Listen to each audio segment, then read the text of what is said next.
I don't know how controversial that sounds. You have to know your demons. But knowing your demons is knowing yourself. You have to know the things that you are running to escape the things you need to confront.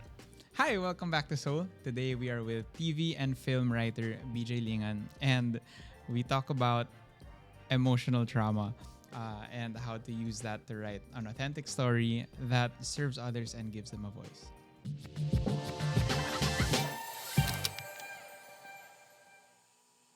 The last video that we did with you, it's still Maqui, our director's favorite until now. Oh wow! Yeah. Is it because we're friends or is that an objective assessment? I'm sure it's more than that.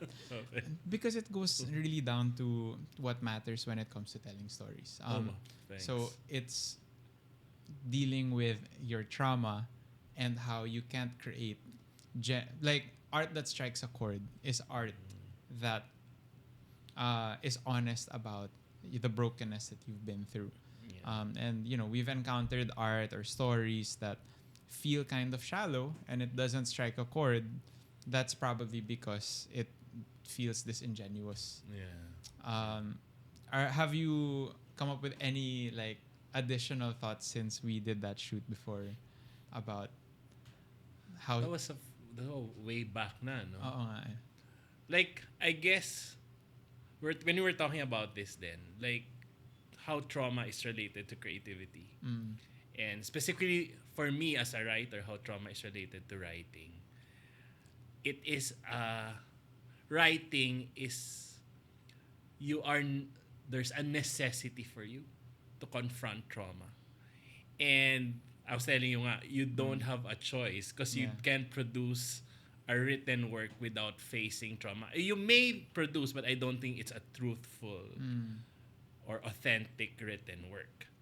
Yeah. So that was what I was kind of ruminating on, that writing is really facing trauma whether you like it or not, whether you have the tools to deal with it or not, because that entails the work itself, that entails the writing, finishing a script itself. So what about I guess your job as a writer entails that whether you're ready for it or not, you have to deal with your trauma. Because I feel like there are some forms of creativity, graphic design, comedy, TikTok, diba? Na parang, I don't have to deal with my trauma for that. I just make something funny or pretty, diba? Yes. Specifically for writing for film or television is creating a world, yes, that's one. But it's also creating a well-rounded or a relatable character that's human. Okay, yeah. I think that's the deepest need for you to face trauma, because if you are creating or if you are telling a story of a human being, that human being has so many, I guess, suppressed or trauma inside of that person that's what connects to the greater audience, to the world, diba? Because all of us are trauma bearers, if I might call it, and what connects to a other person, what makes me believe that this character exists or is actually someone I can relate to or sympathize to or actually, I guess, go on a journey with, is he shares the same level of, not the same trauma, but the same, I guess, struggles that I have, for me to go on a journey and really spend time knowing that character story, because I'm investing time in that story. So I can't invest in a character that doesn't reflect the human condition. Is that your favorite part of writing stories? It's Character? my favorite, and it's the one that I hate the most.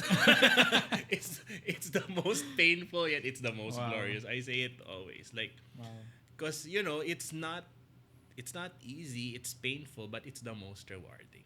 Not only because you create a character, but you are forced to face the things you would want to face about yourself, and I think that's the most rewarding. If you have the tools to, I guess, if you have the tools to handle it. How do you know that you've written how do you know when you've written a good character? when I get lost in it. Wow. I guess that's it. Like when I don't, we call it you get time space warped into that character's world. And when you feel that you don't know anymore which one is real or not, I guess however Dangerous. crazy that may sound, but then you get lost in it. And when you care for it, you care for that character as much as you care for, I guess this is very I want to balance it, but you care for the character as much as you care for people in your lives. That for me is, Wow. because they're real to you. Their pains are real, their fears are real, their victories are so real. Yeah, I can that's what. Have you ever gotten lost in a character? Yes, of course. Kamusta yung experience? Lost in the sense that I don't know where this character is going, or lost like absorbed in that character's life. I cannot write any story that I don't get lost in. I guess that's where the challenge is, because until you don't get lost in it, it becomes inauthentic and untrue and a disservice to your audience. I think that's the main thing. You don't wanna create stories that is a disservice to the world that to your audience. I remember there was one time we were doing writing exercises for Dross. And then, so the exercise was really just to write a script for a scene. Yeah. I eventually got absorbed in the character and wrote a whole movie story mountain, beginning, middle, end, and like act 1, 2, and 3 and a plot twist. Ganon. And up to now, I'm like, me and my wife are the only ones who know the story. And when I started telling it to my wife, it's kind of an absurd, like, super, Shazam, the movie? Yeah. Parang like medyo absurd na superhero story, pero malalim talaga yung pinagdaanan. Yeah. I put so much of myself in that character. So even if it's absurd, it's funny, and maybe when I tell it to other people, di nila, that's my communication skills as well. But I started telling the story to Pauline, and she's like, "What? What's going on? That's so weird. Ang weird naman ng superpower niya." I started crying. Yeah. No, this is my character. This is who I am. I could imagine.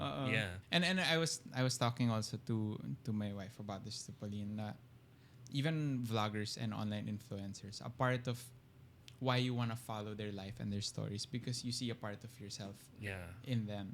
And that's why inauthentic vloggers also get. Yes. I just wanna jump on that.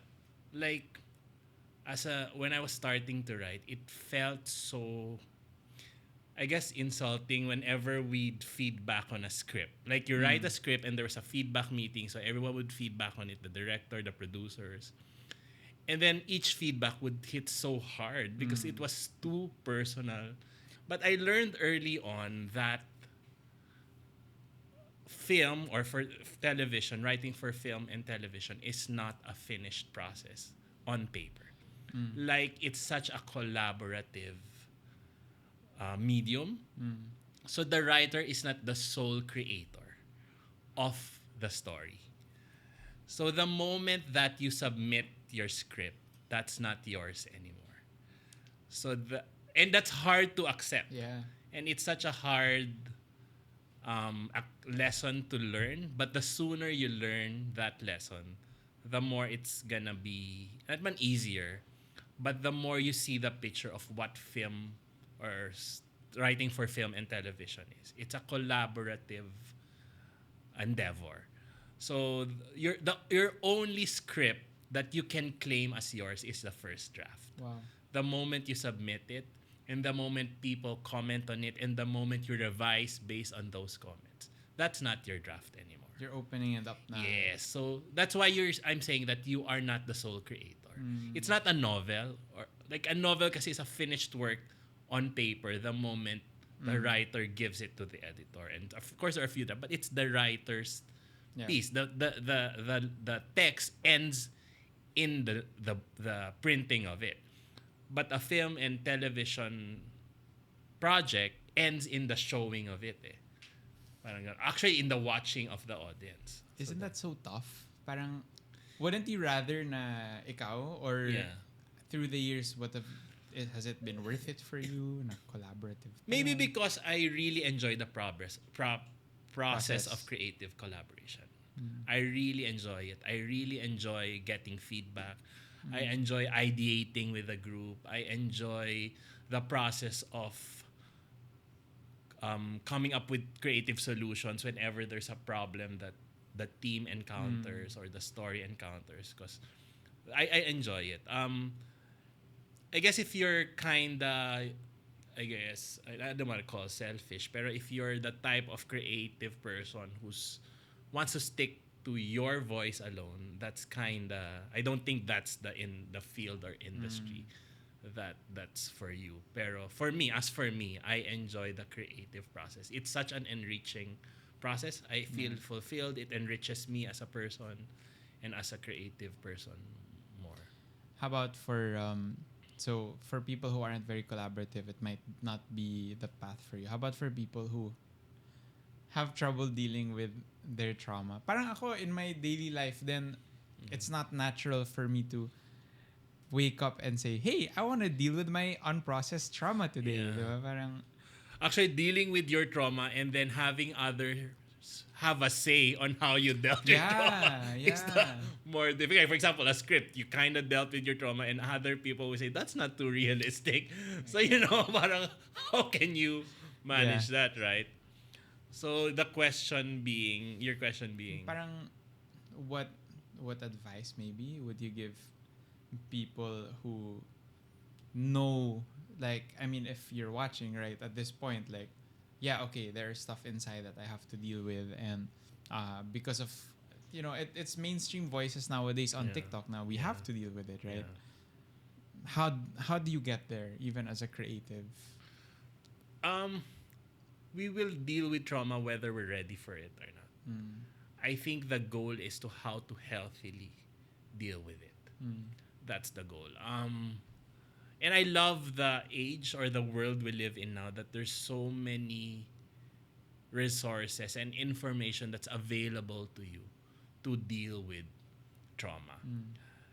I guess as creative people, we're kinda ahead of our time in dealing with it, because we were forced to deal with it because it's the necessary process we have to get into for us to do the work.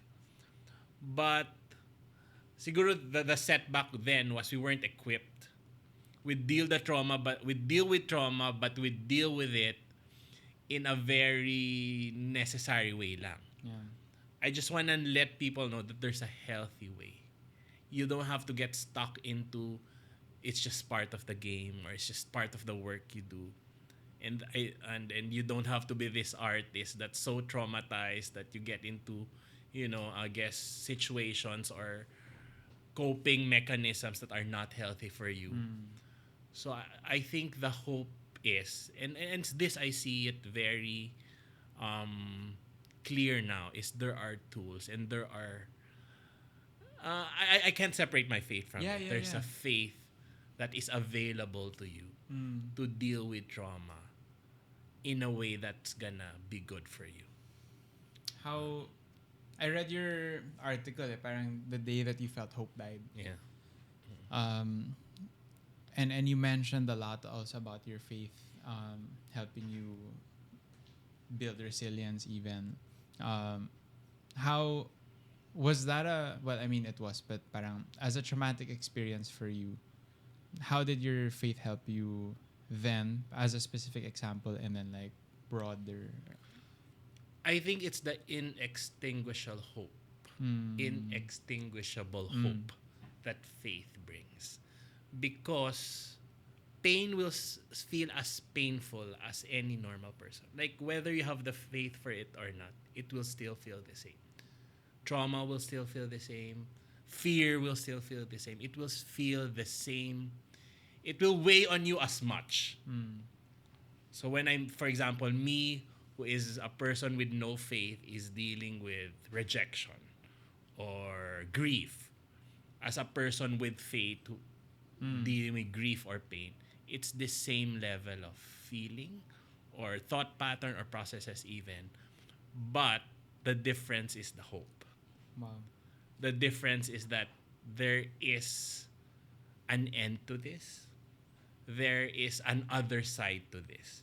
I will come out of this. This situation will not define my reality and my future. So that's the biggest shift, and that's the biggest, I guess, not just a coping mechanism. It's really the biggest difference in how you live your life, whether with faith or without faith. It's this inextinguishable hope that comes in at the darkest of times. Why is it that sometimes, even as a person who is big on faith, I still run away from wanting to deal with my trauma? Yeah. I think we run away because, of course, I'm not a psychologist, but it's a survival response. Diba? You run away because you don't think you are ready to handle the gravity of that. I mean, but the thing about, I guess, a person with faith is, even if you run away and avoid dealing with trauma, you are brought into a place. I'm sure you know this. Diba? You are brought into a place where you have to face it. Yeah. And there is that, not a safety net, but that assurance that your running away does not discredit you or disqualify you or impair you from dealing with it. You mentioned earlier that writing, I'll just use the word authentic. An authentic character is rewarding. How do you find it rewarding? My mindset kasi is writing is service. Wow. So creating stories, telling stories is a service to the world. In the sense that I was a recipient of that service. Like growing up, I would watch movies, I would watch shows, and it kind of helped me process things in my life and made sense of things in my life. And it made me feel seen. I think at the core of it, when characters speak to me, when I watch, up to now, when I watch films or read stories or watch series, when a character represents a condition or a situation or a emotional turmoil that I am going through, I feel seen. Yeah. I feel that I am not the only person in the world going through it. And that's the service that a story brings. So as a writer, when I feel that it's an authentic character that is represented on the screen or through the stories that I create, it's a service to a person, to whoever that person who feels unseen, who feels unknown, who feels unloved, and for that moment, that story speaks to him or her. That's a service to the world that is a privilege to be part of. I'm not, that's what's worth collaborating for or with people that you don't agree with, or you may not, you may find as difficult, but it's worth it because it's a service to the world of making people feel seen and known and loved. Like when viewers come away from your story and they're, di lang pala ako. Yes. Yes. And they feel a connection. Yes.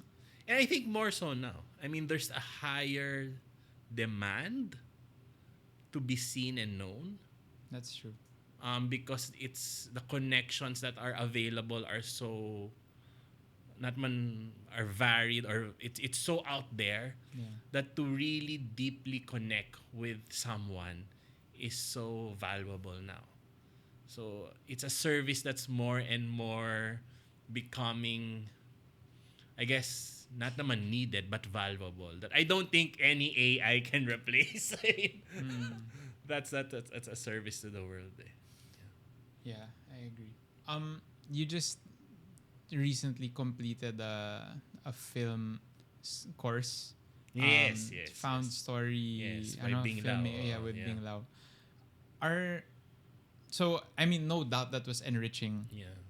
Um, in your personal story writing philosophy, how much of a story is found and how much of it is made? Mm. Oh, that's a tough question. I mean, like in light of we're talking about trauma, we're talking about, but you find Yeah. in yourself a real I think all situation. stories are found. Mm. What the course does is it deliberately gives you the tools to find it. But all stories are found in the sense that you, as a human being, are living a life. As a writer, I'm living my life. So all the stories that I'm part of, that I'm telling, are found stories in the world that I am living in. So it's stories of my friends, it's stories of my childhood, it's stories of my uh, parents or my family. All these are stories that are part of the world that I live in. What's made is how you tell those stories.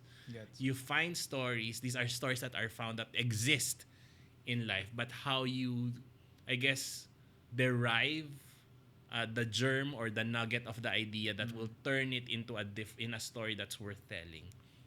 That's what's made. Yeah, I agree. At first, I was wondering na parang found story, and part of it naman is like you find events, right? You find sequences of things that happen in real life. But relating to our conversation now, another thing that you can really find, which for me right now is the most impactful, is you find human experiences, human emotions, human traumas, Yeah. my conyo brain, human pinagdaanans. Yeah, mahugot. Yeah. Hugots. Yeah. I think nga the key is not to find stories but to develop a perspective that is aware of the stories that are around you. What do you mean? Kasi, 'di ba, sometimes that's the what do you call this? That's the challenge is that I need to write a script, so I will find stories to write a script. But if you live your life aware that all the things that you are experiencing is it's like a bank. You're a bank of ideas and stories that you keep storing. If you live your life and you have a perspective that continuously stores stories and ideas, I think that's the key, to have that awareness that everything is an idea and a story that can be told. And so that's why whenever we have conversations as friends, you Yeah. always ask about yung pinagdaanan ko. Yeah. Like people ask me, why do you ask questions like that? You're always asking about people's I'm trauma. not as concerned. I'm really, it's a job. I will use this in the future. Research stuff for my work. Yeah. So yun na, I'm kind of wired that way na. But it's good. I'm generally interested in people. I'm generally interested in what they're going through, more than in what they say and why they're saying what they're saying and why they're doing what they're doing. This was and in every conversation naman that we have, it's very healing. Kasi a lot of the time I forget to like introspect. Diba? A lot of the time I really, there's always Dota, there's always TikTok, there's always basketball, and then you just distract yourself. Yes. But I'm grateful for this conversation, for our friendship, and then I guess to cap off the episode, what would you say to aspiring storytellers, whether that's filmmaking or writing, who are having trouble getting in the zone? Diba, I don't know what you would call it. Would you call it running out of ideas? Diba? Would you call it just creative block in general? It's there somewhere. You have to unlock it. What advice would you give them? You have to know your demons. I think that's I don't know how controversial that sounds. But knowing your demons is knowing yourself. Yeah. So it's self-awareness. Sometimes if there's a block or there's a challenge, there is something that needs to be addressed in you. So when you know your demons, what are the things you run to avoid the things you need to confront? Wow. So it's different things. Sometimes it can be vices, sometimes it can be shows, sometimes it can be good things like friends, a community that affirms. It can be good things. It can, as a Christian, sometimes it can be ministry. Yeah. It can be things that you think you're doing for God. Diba? You have to know the things that you are running to escape the things you need to confront. Wow. And the moment that you have, I guess the moment you assess that, that's when you can start confronting the things you need to confront, and that's where the story comes out. Because the things that you don't get into the zone. The difficulty of getting into the zone is because there are things that need to be confronted that you are running away from. So, kaya nga when you're leading a writing team, much of the role is counseling. Kasi it's sitting down with the writer sometimes. Wow. What's the problem? But it's not the script. It's not that you can't deliver on the deadline. There's a personal thing that's that you're going through that we need to talk about. And I'm not gonna give a solution. It's just that that's something you need to say or just air out.